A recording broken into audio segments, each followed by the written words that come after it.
and we have to really escalate the noise we make so that we'll be heard.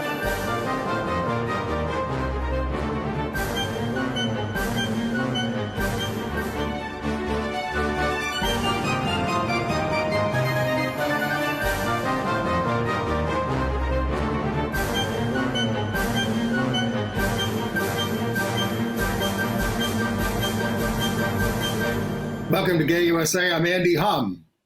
And I'm Merryn Johns. And it's Pride Month, and we're going to have to talk fast because we have a lot of news and a special guest. In the news, President Biden hosted the biggest LGBTQ Pride celebration ever at the White House and announced new LGBTQ initiatives in the face of a rising tide of anti-LGBTQ legislation and hate. And House Speaker Kevin McCarthy praised a Nebraska literary figure while unveiling a statue of her, unaware that she's a big old lesbian. As you will see, Democratic governors in Arizona, Louisiana, Illinois, and Maryland, and more are standing up for LGBTQ rights. And New York's governor has appointed the first out trans man as a judge in the United States. The out president of the Los Angeles School Board passionately gives it back to anti-LGBTQ protesters. We have the tape. And one of America's famous franchise restaurants have faced boycotts from their customers based on their support of Pride. Yep. Two internationally famous anti-LGBTQ bigots have bitten the dust this week. And country music's Garth Brooks, who's an icon amongst certain people, has come out in support of our community, and he is now facing backlash. The government of a Canadian province gets infected with anti-trans fever. And there has been justice served in Australia over the killing of a young gay man in 1988. We'll tell you about the most LGBTQ Tony Awards ceremony in history, and that is saying something. That is, and I'll be doing a quick review of a film I've seen called Blue Jean from the UK, which is a fabulous lesbian movie with political themes of resonance to today. And our guest is Gay USA co-host Christian Cooper on his new memoir, Better Living Through Birding, Notes from a Black Man in the Natural World. Take it away. Welcome, Chris, and take it away, Merryn. Oh, is Chris here? Where are you, Chris? I hope you're with us. Ah. There you are. Hello. Look, I'm going to hold my copy up too. I have savored I said in the social media post, every bird and every word in this book. Can I just commend you for how beautifully written it is? I so really admired the way you braided so many disparate themes all together. And your front page, New York Times. Yeah, look at that.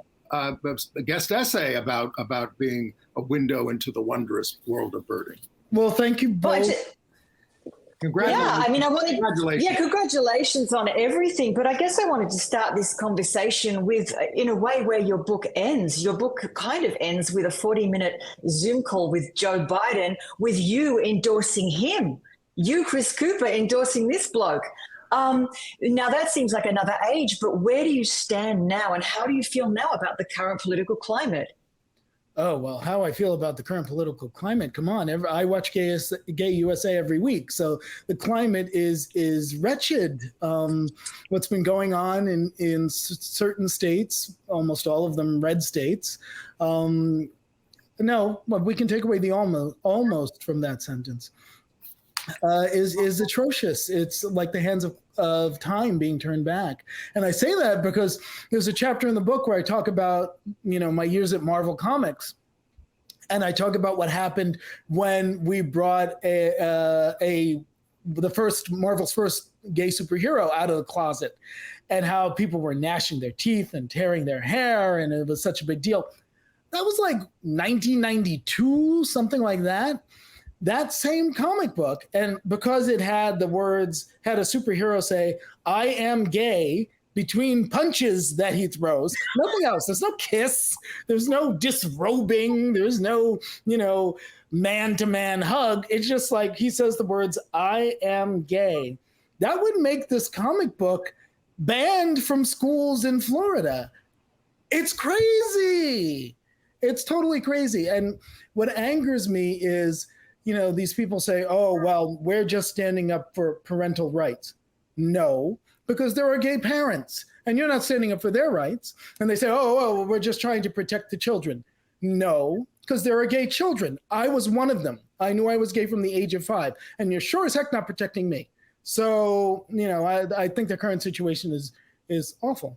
Was it a comic book character who helped you understand your homosexuality? Yes, when I was very young.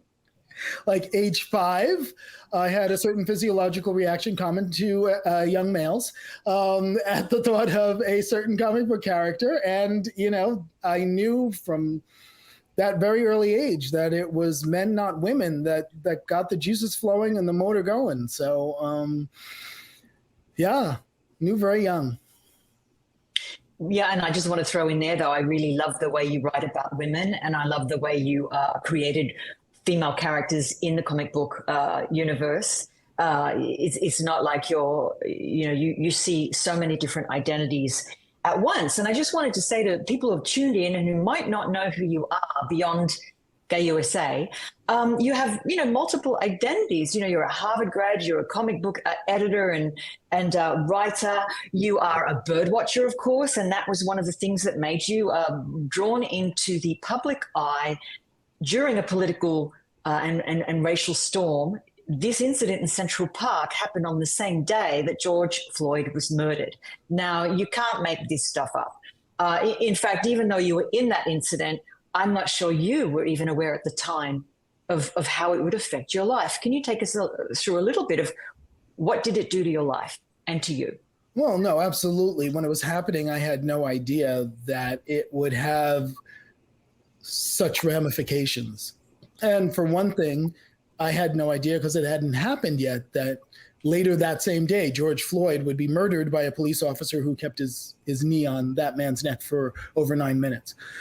And that, I think, is part of the reason why that incident in Central Park took on more life, because you could see in the morning the bias that runs through American society and culture so deeply and so thoroughly. And then in the afternoon, you could see the fatal consequences of that bias. Right. So I think that's one reason why it took on such a strong life. I had no idea that it would alter the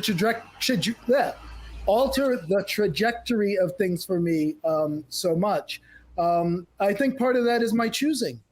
I sort of felt like, all right, well, this is an opportunity for me to bring some of the things I've been fighting for and advocating for to a larger platform, and I can either crawl under a rock and wait for this to blow over and then go back to what I was doing before, or I can seize this opportunity to have a larger platform to advocate for equality for queer people, advocate for justice for Black people, and to advocate for the birds and protecting the birds and saving their habitats. So I chose the latter. We've known each other. Right. We've known each other for a long time. You're openly 60 years old. I'm 69. You were once the co-chair of GLAAD when it was still an activist group. So you have all that background. And the book wonderfully talks about the history of fighting for civil rights in your family. You grew up with this. Yeah, both my parents marched and my dad got arrested protesting in the civil rights era.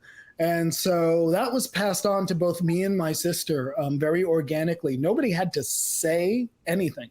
We just grew up knowing that if you see something in the world that's wrong, it is your personal responsibility to try to do something to fix it.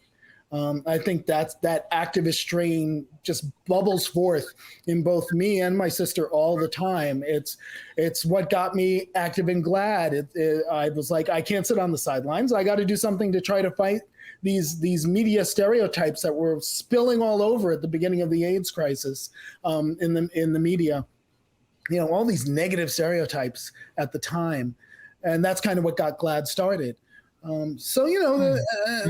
That activist streak is constantly popping up, and I wish more people had it, because I think too many people, and my viewers are going to get our viewers are going to get sick of me saying this because I say it all the time when I'm on the show co-hosting. I sound like a broken record, but we have way more power than we let ourselves believe.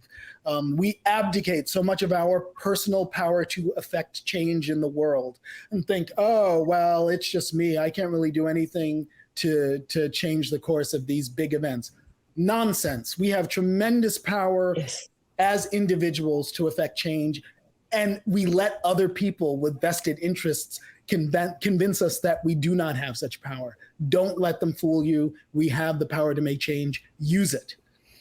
Yes. In the book, I mean, you really do show what intersectionality is, not just politically, but also spiritually. And I find that the book, the world building of your own life in this book is so powerful. You connect things such as race, politics, gay man's sexual identity, and marriage equality, being a New Yorker, living through 9/11, how Central Park went from Seneca Village, which was a domain for Black people, upwardly mobile, working class Black people, and became whitewashed to become this kind of playground for other kinds of people.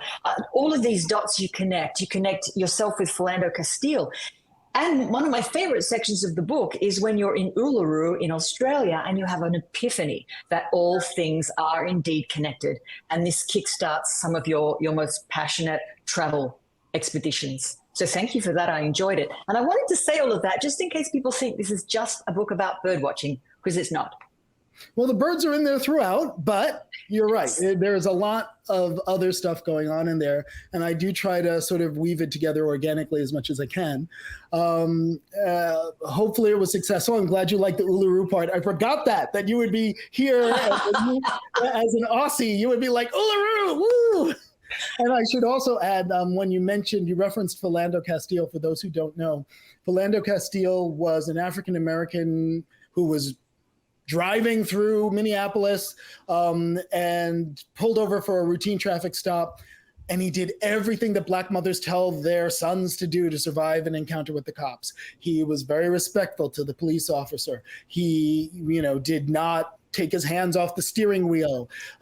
He volunteered to the police officer that he had a handgun in the car that he was licensed to carry and that was registered. And he still ended up shot dead by that police officer, despite having committed no crime, with his girlfriend sitting in the seat next to him and a little baby girl sitting in the back seat witnessing the whole thing.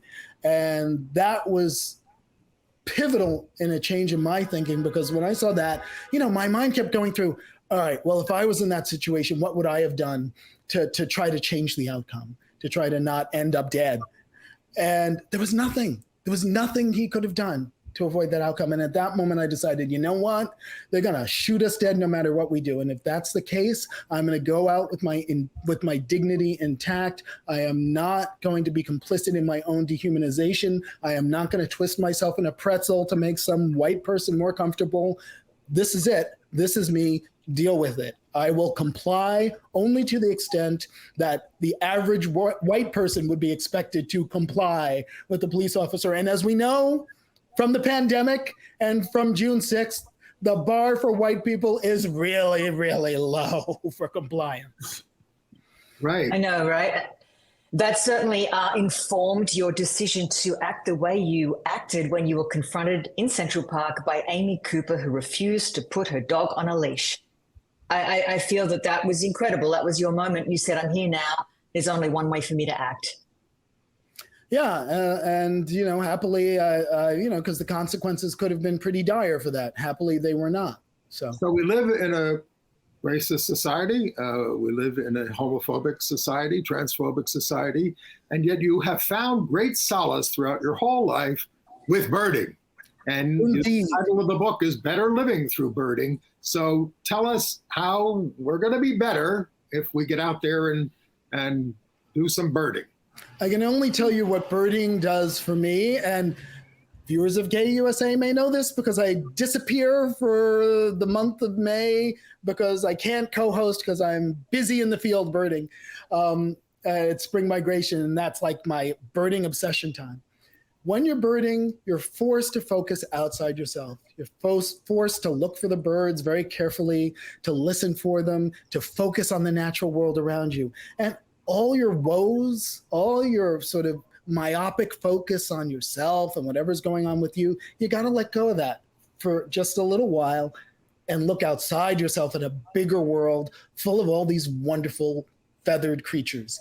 And that is incredibly therapeutic. Just being in nature in a natural setting is incredibly therapeutic. So for anybody who doubts the power, the healing power of birding and being in nature, doubt it no more and check out the book and maybe I'll change your mind. I just want to say I finished reading the book in the, you probably know it, you must know it, the Hallett Nature Sanctuary at the south end of Central Park. I'd never been there. I'm walking through the park and there's this gate and you go in and you're in a sanctuary. And I put my hearing aids in and I hear the birds singing in the trees that I'd never listened to before because I'm reading Christian Cooper. There you go. See, Andy, mission accomplished on my part. But yeah, Hallett Sanctuary has been there for decades, if not more. But for a long time, it was closed off to the public. It was purely for the birds. And now they've opened it up with some trails so that people can visit it as well. Now, should you tell us about the show coming up? Because that's something that positive for you that came out of this incident.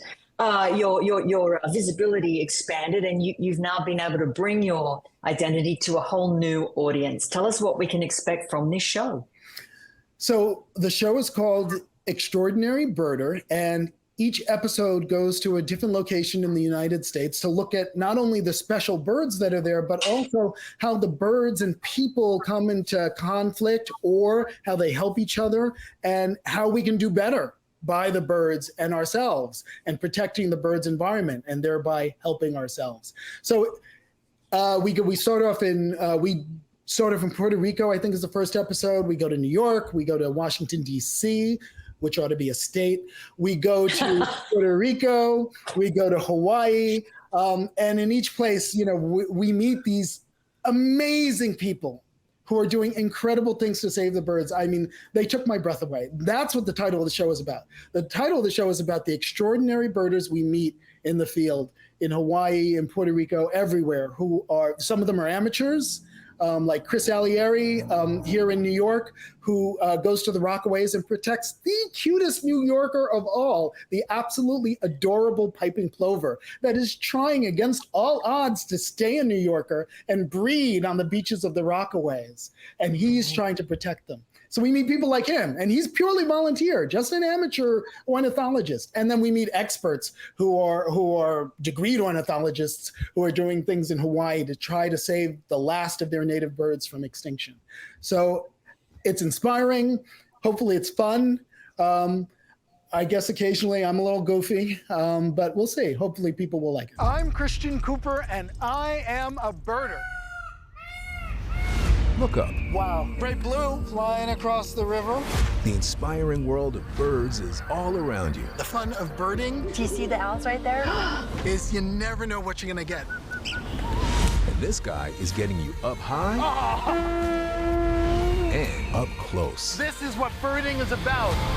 Extraordinary Birder with Christian Cooper takes flight Saturday, June 17th on Nat Geo Wild. And thanks for using a hummingbird for the symbol. And hummingbirds, some of my favorites, only found in the Americas. A lot of people don't know that. I got called it all my life.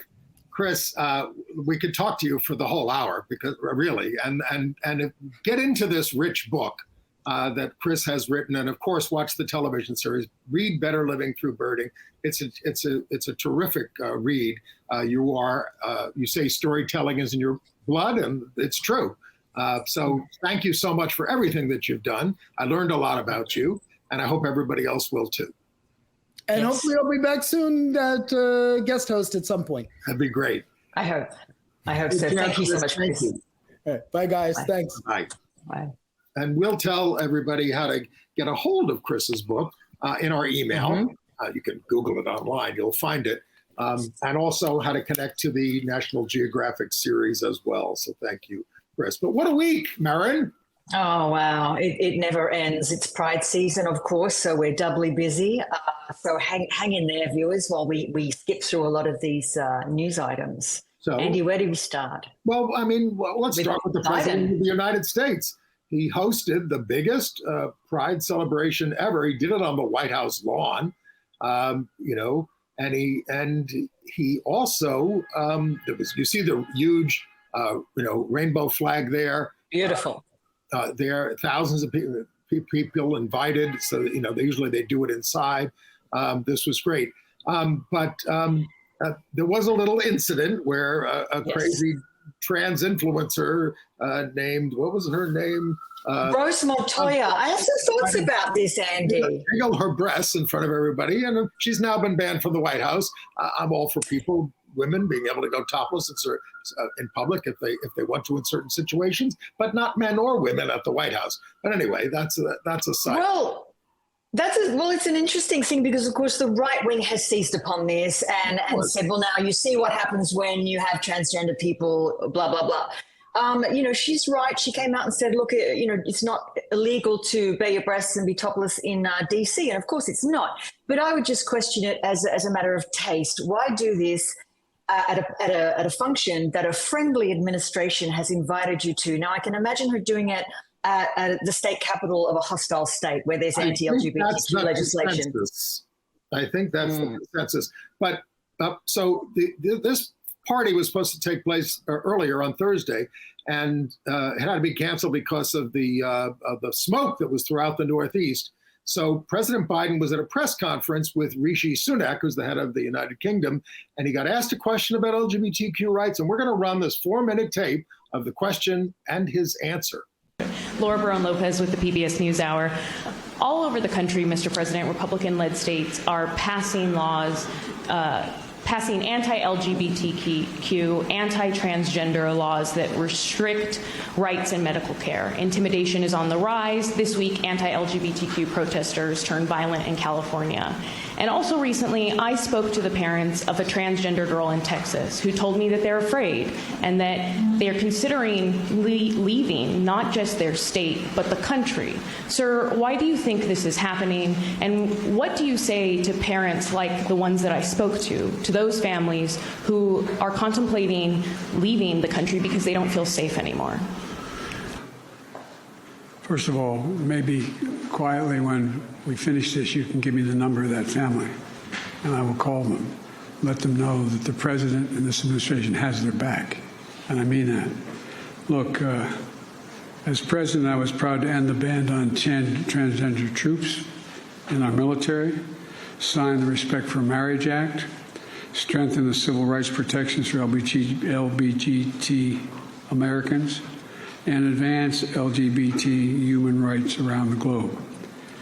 But our fight is far, far from over because we have some hysterical and, I would argue, prejudiced people who are engaged in all what you see going on around the country. It's an appeal to fear, and it's an appeal that is totally, thoroughly unjustified and ugly. It's wrong that a person can be married in the morning in the United States and fired in the afternoon by their employer because they're gay. It's wrong that the violence and hate crimes targeting LGBTQ people is rising. It's wrong that extreme officials are pushing hateful bills targeting transgender children, terrifying families, and criminalizing doctors. These are our kids. These are our neighbors. It's cruel and it's callous. Not somebody else's kids. They're all our kids. They're the kids, and our children are the kite strings that hold our national ambitions aloft. It matters a great deal how we treat everyone in this country.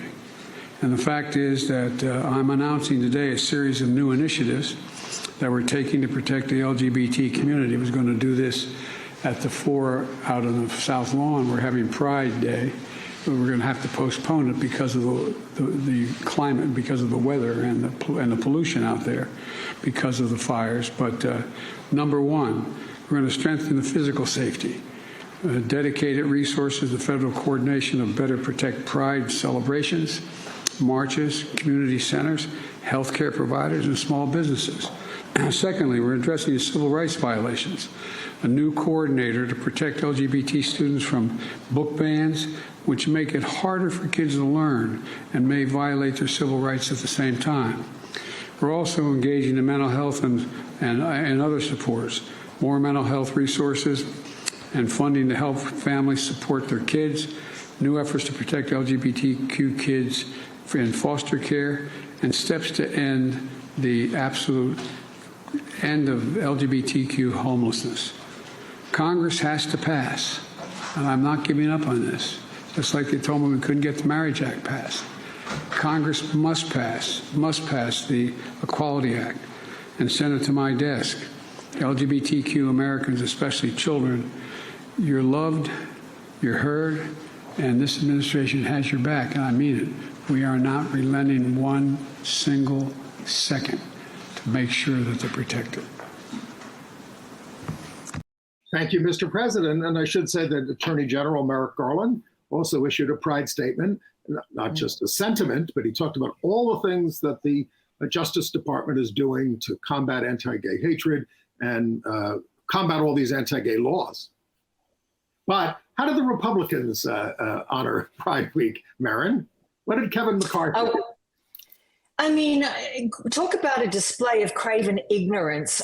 He's unveiling the statue of great Pulitzer Prize-winning novelist Willa Cather, because she did come from Nebraska and she did write about the frontier experience and was, rewarded and acknowledged for that. But how it could have escaped him that the woman was a lesbian. Her long-term partner, Edith Lewis, was with her from 1908 to 1947. They had a creative partnership. They traveled the world together, and I have no doubt they influenced each other's work. He called her one of the country's most beloved authors, one of America's greatest novelists, a fitting addition to this gallery of great Americans. She was also a great American lesbian. And let's have an early picture of her if anybody doubts that she was a lesbian. Yeah. That's young. You know, it's so sad to me. The Google prompts, you Google Willa Cather, and the first prompt that comes up says, who was Willa Cather's husband? She didn't have one. You know what I mean? She preferred in those days, when that young picture was taken, to be called William. Yeah. And they lived in Greenwich Village. I mean, what more do you want? Anyway, but Kevin McCarthy is unaware. Maybe he'll be protested now. Well, let's talk about what all that, look, a lot of news to report from Democratic governors on what they're doing, and a Republican. In Nevada, the Republican governor, Lombardo, signed a bill requiring insurance companies to cover gender-affirming care and for Medicaid to cover it, because he wants to get I guess it's one of these big sports teams into Nevada. I guess it's the Oakland Raiders, I think, to come there. And so he's trying to not seem like a monster.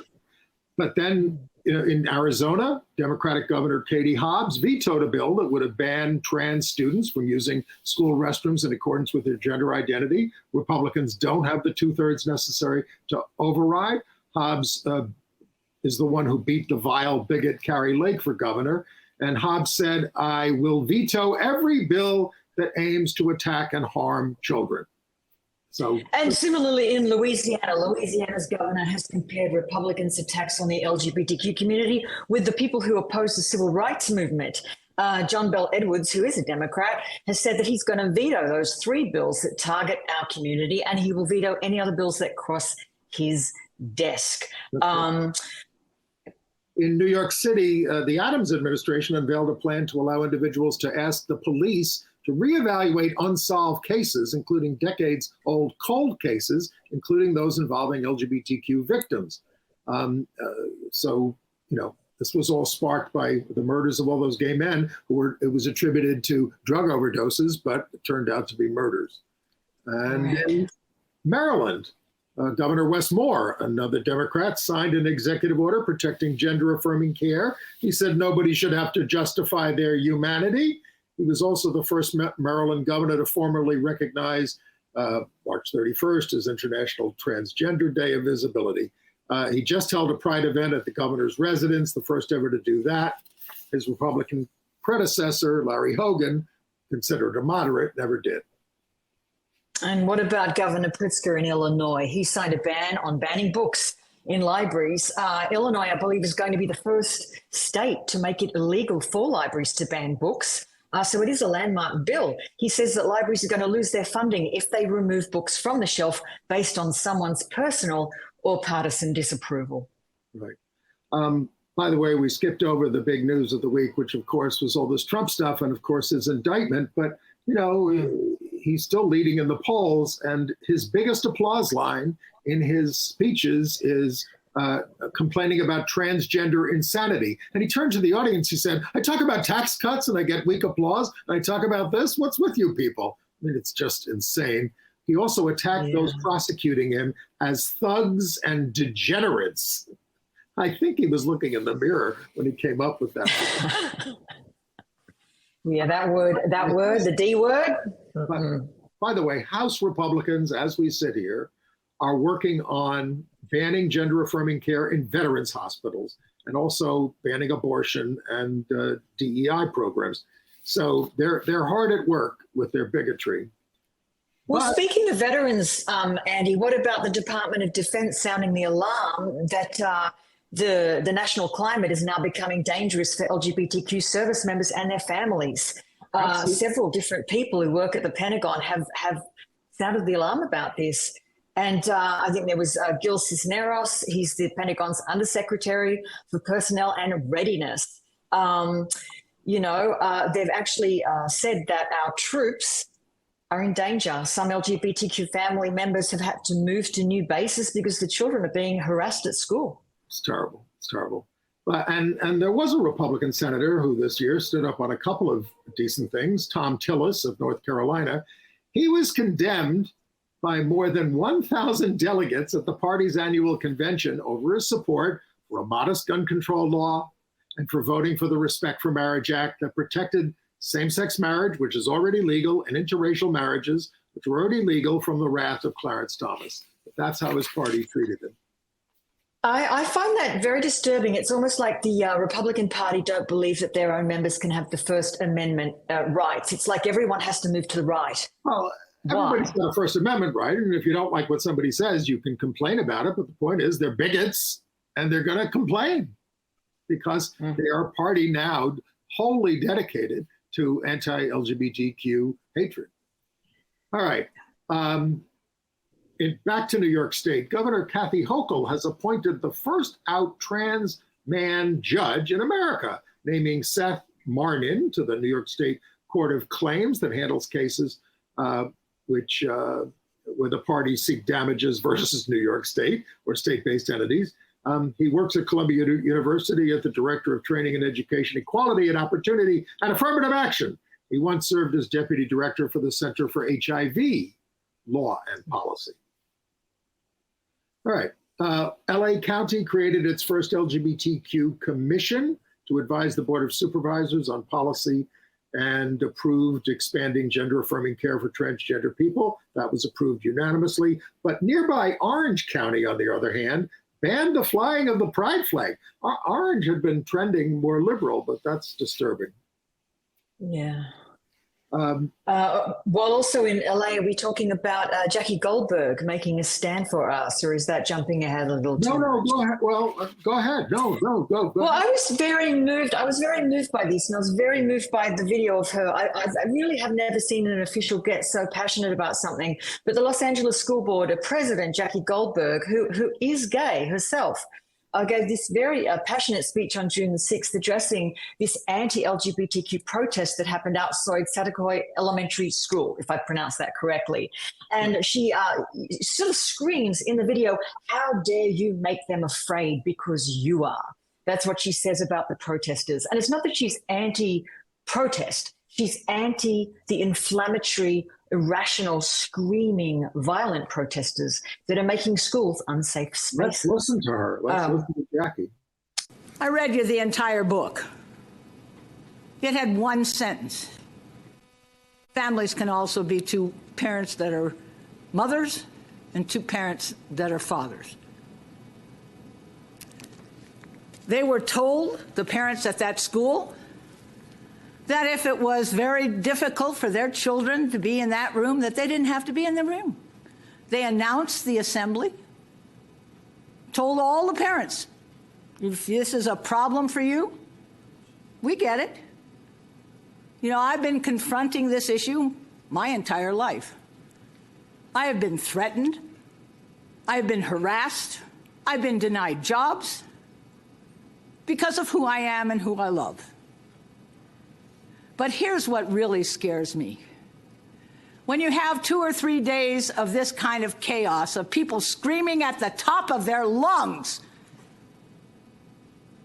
outside a school that read a book with one sentence in it that said, yeah, guess what? Families can include 2 moms and 2 dads. By the way, at the little discussion at the school after that, as soon as the book was over, one of the little girls sitting at my knees said, I have 2 mommies. But a little boy on my other side said, I have 5 grandmas. The idea that there are different kinds of families. The people screaming out at the streets, they didn't get a chance to find out about that because they made a decision based on hearsay. They made a decision based on agitators, not from their community, but from outside their community who saw an opportunity to take advantage of the real fears of people. I want to be very, very, very clear. Nobody has to accept me. I'm not looking for your acceptance.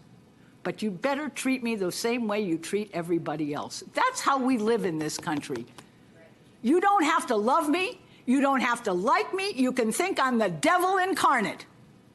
But you better treat me like a decent human being because that's how I treat you, even though you don't believe that I have the right to exist. I am very tired of having young people and adults in the LGBT community hear 3 days of yelling and screaming about this. What do you think that did to them?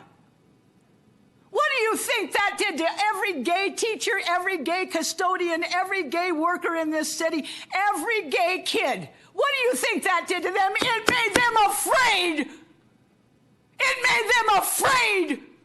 How dare you make them afraid because you are? Wow. Man, Powerful. Right on. Powerful. And I should say, the board unanimously approved proclaiming this LGBTQ Pride Month. October is LGBTQ History Month. October 11th is National Coming Out Day. November 20th is Transgender Day of Visibility. April 12th is the Day of Silence. And the resolution also encourages schools to incorporate LGBTQ plus lessons throughout the year. Wow. So, you know, take that. And meanwhile, in Florida, they're freaking out over the Anne Frank diary graphic adaptation, which includes Anne's actual words about sexual matters and Anne musing about having a girlfriend. The right calls that pornography. Love, it's love. Right. Anne would have been 94 years old on June 12th, by the way. And I also should say, because, you know, we shouldn't overlook it, June 12th was also the 7th anniversary of the Pulse Massacre. It's down there in Orlando. And it was marked here in New York and, of course, in Orlando and various places around the country. We must never forget. All right. Okay, I want to give a shout out to Fresh Fruit on KFAI in Minneapolis. It's the longest running LGBTQ radio show in the country, broadcasting for 45 years. They've had rotating hosts, of course. You know, Ann and I have been doing this for 26 continuously. And of course, WBAI here in New York has been doing gay radio since before Stonewall. New York State passed legislation to make the state a safe haven for transgender individuals, prohibits New York from considering a law from another state that directs a child to be removed from their parent or guardian, et cetera. All these things, that's happening in the blue states. We're trying to be safe havens. New York City did the same thing. And in Michigan, Governor Gretchen Whitmer established an LGBTQ commission. Now, I was going to call you out on this. I want to know a little bit more about this Gallup poll that shows 69% of people oppose trans kids in school sports. They're making gains. They're making gains on the right on this issue. So now, 69% say they You should only be allowed to compete on sports teams with the sex that you were assigned at birth. It's up from 61% in 2021. Of course, do they really want trans boys wrestling cisgendered girls in sports tournaments? Is that what you're asking for?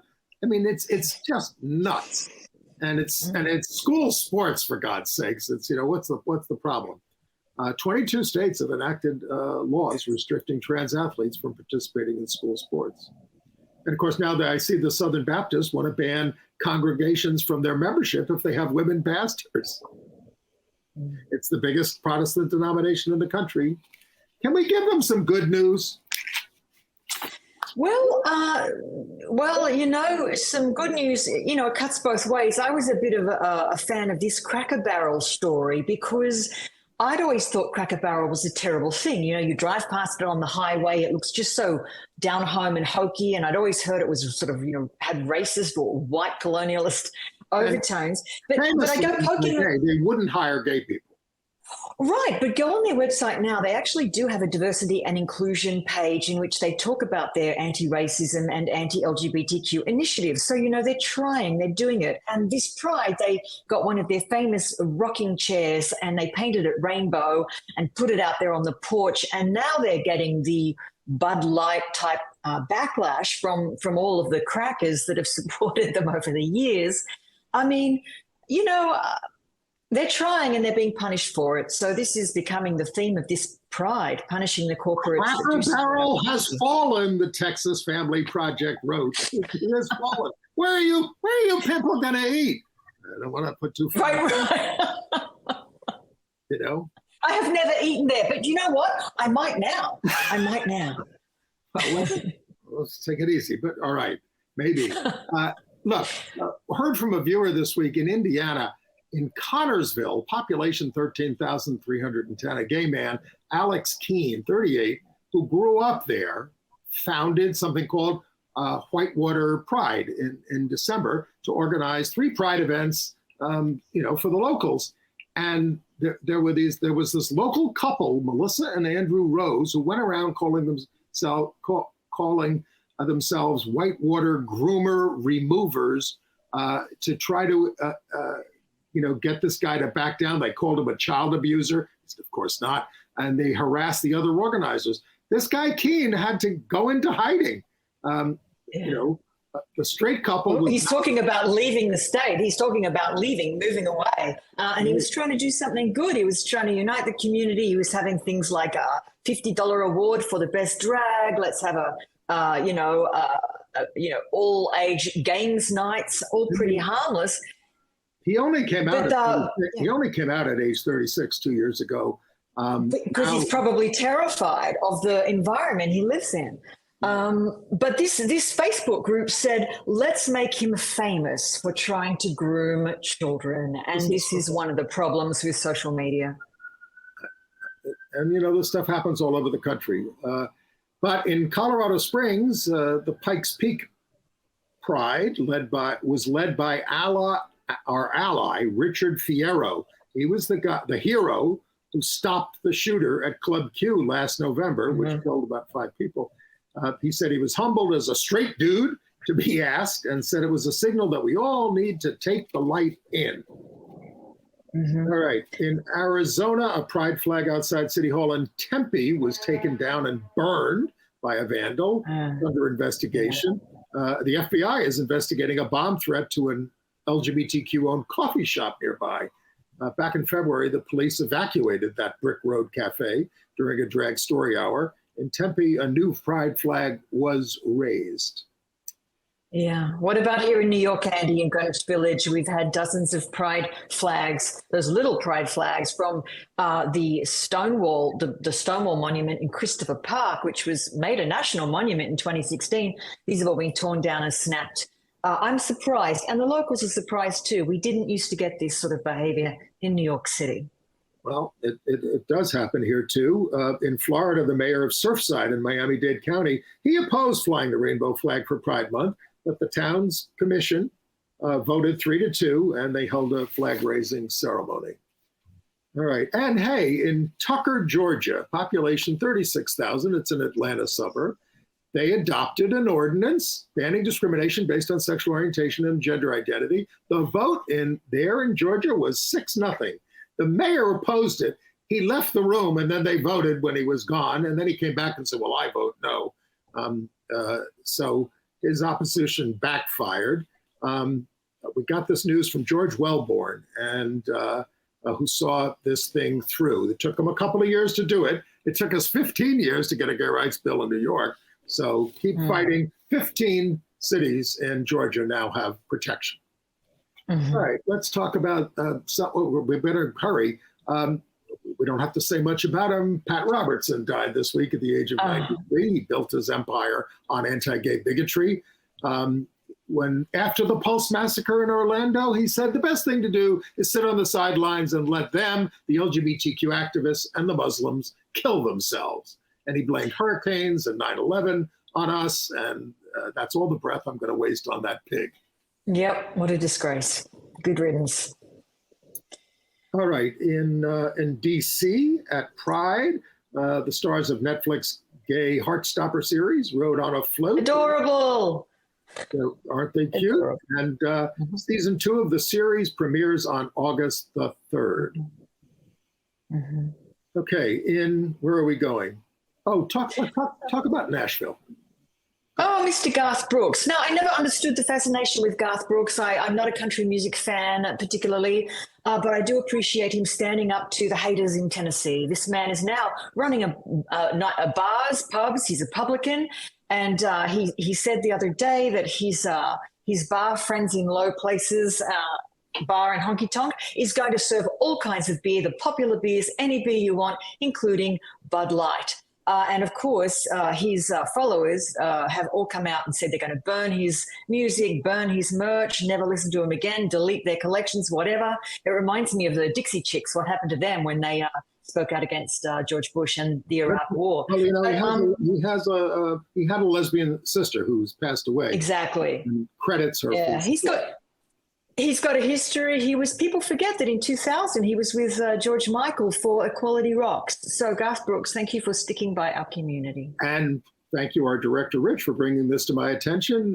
NASCAR seems to be standing up to the phobes, selling rainbow checkered flags, race cars, and these T-shirts emblazoned with the word "Yes, car," picking up on some gay slang.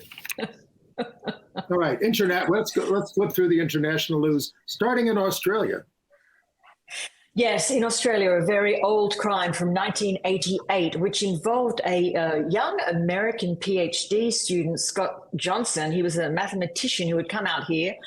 He had been pushed off a cliff. The police tried to cover it up and say that it was suicide when his body was found at the bottom of one of Sydney's scenic points called North Head in Manly, which happened to be a gay beat for gay men of that era. It turns out that an 18-year-old guy named Scott White had actually followed him or joined him at the beat and punched him, had an altercation with him and punched him off the cliff. His family has spent decades, Scott Johnson's family, Dr. Johnson's family, has spent decades trying to bring justice to the memory of their loved one. He had a brilliant and bright future ahead of him.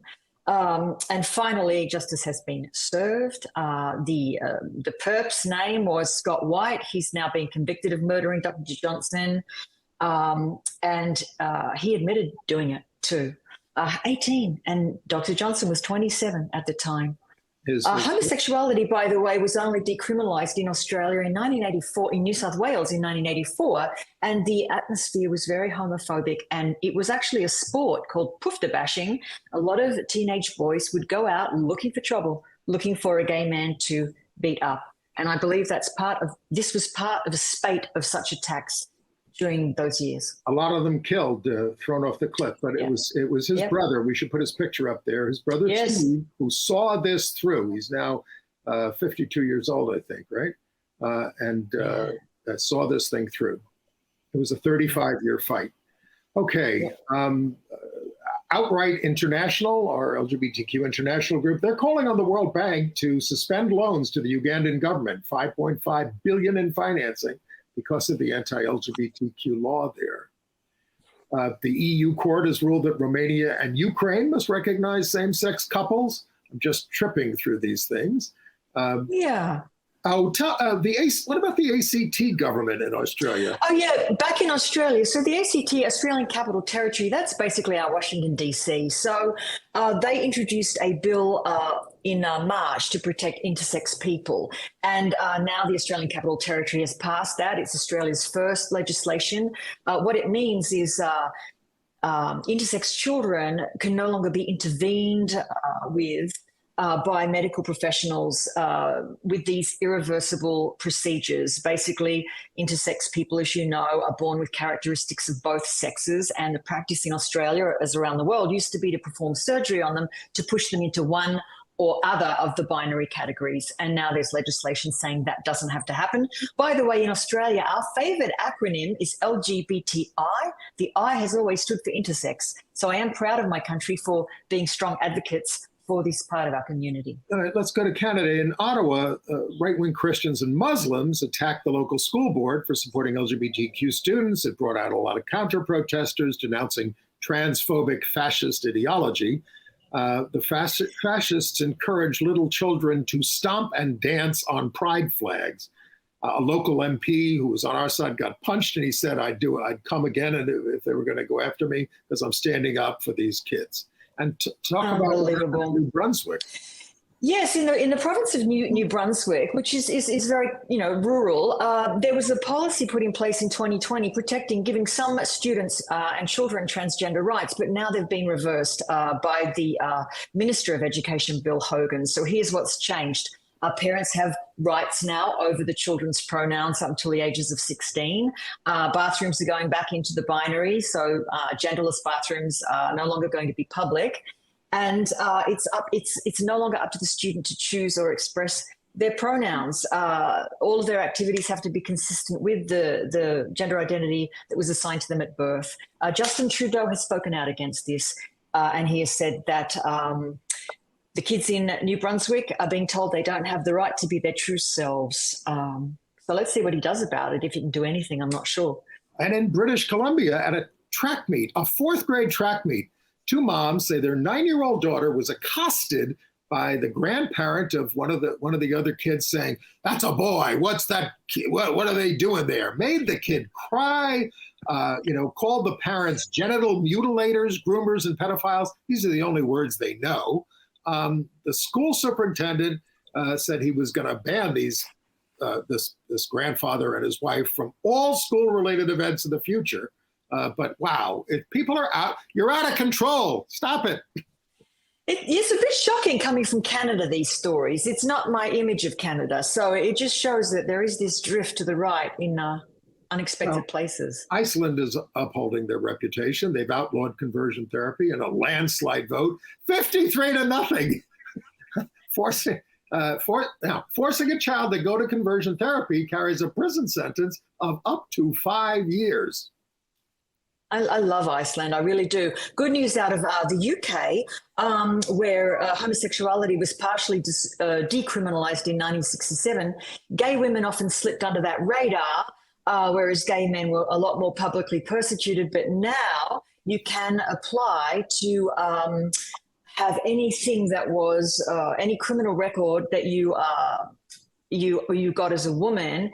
As a gay woman, as part of your identity, you can apply for a disregard and a pardon for historical gay sex convictions. So there is an application form with guidance notes online if you're one of those people, one of those women. In Pakistan, the federal Shariat court declared that the law protecting trans rights is un-Islamic, and they struck it down. It was passed in 2018. The court said a person can't change gender based on innermost feeling or self-perceived identity and must adhere to biological sex assigned at birth. There will be an appeal of that. All right. AIDS news? Yeah, sure. Let's jump in. In Alaska, actually a Salt Lake City man tried to get a job with the state troopers, and they rescinded it as soon as they found that he was HIV positive. So he is suing. You can't do that. And you Can't do that. I told you how terrible things are. The HIV/AIDS treatment center there in Kampala is now basically a ghost town. So people aren't getting these services. It's just absolutely terrible. And by the way, the United States has issued a travel advisory for LGBTQ people to Uganda. Don't go. Don't go. But in a really... Broadway Bears Pleasure Park from our friends at Broadway Cares Equity Fights AIDS is on Sunday, June 18th at the Hammerstein Ballroom, at 9:30 and a midnight show. It's a wonderful show. I'm a little getting a little old for it, but I recommend it to you. And New York State passed a Bill of Rights for LGBTQ people and people with living HIV who live in long-term health care facilities, which includes, being treated certainly equally, but also the right to have sex if it's consensual with people in the facility. And what about this lovely gesture by the world's greatest ever diver, Olympic champion Greg Louganis? Very, very kindly, he is planning to auction off his gold medals, not because he's broke, we presume, but because he wants to give the money to support LGBTQ causes. He's a 5-time medal-winning Olympian, and he's an activist. And he really wants to support HIV, AIDS, and all of our organizations. Thank you so much, Greg. One of the gold medals can go for over $1 million. So, Yeah. All right, some entertainment news. The Tony Awards. Did you watch them? I loved. They were lovely, and might I say, off script. Best in memory. Yeah. No dumb skits. Ariana DeBose, out bisexual, hosted for the second time without a script. History was made. Out non-binary actors won for Best Actor in a Musical. J. Harrison Ghee, there on the left, in Some Like It Hot, and Alex Newell for Supporting Actor in a Musical in Shucked. Sean Hayes won for Best Actor in a Play for Goodnight Oscar, playing Oscar Levant. And out gay Michael Arden won for Best Director of a Musical for Parade, starring Ben Platt. But he got bleeped on CBS when he said, and I'm going to read his statement, "Growing up, I was called the F word more times than I can remember. And now all I can say now is, I'm a faggot with a Tony." I mean, and they bleeped that. I mean, and the crowd went wild. And actors... But lovely... Go ahead. Yeah, lovely Danae Benton, very sly, very witty. She compared Ron DeSantis to the Klan Grand Wizard, the governor of her state. She's a Floridian, so I'm so thankful she spoke out. And in accepting, J. Harrison Ghee said, "For every trans, non-binary, gender non-conforming human, whoever was told you couldn't be seen, this is for you." Okay, let's get to Melissa Etheridge and your review. Yes, well, Melissa Etheridge is coming to Broadway. It will be her Broadway debut. She did do a version of this show off Broadway last year, and it was successful. I think she's probably done a little bit of rewriting, a little bit of tinkering, and brought in some big guns from the Super Bowl halftime to give it some real theatrical boost. But it is now coming to Broadway this fall in September for a limited engagement. It's called Melissa Etheridge, My Window, and it's going to be at Circle in the Square Theatre. So I look forward to that with great anticipation, Andy. 20 seconds for Blue Jean.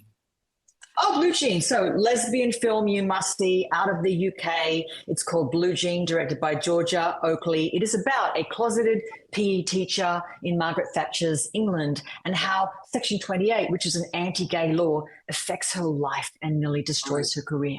I think we're out of time now. Bye.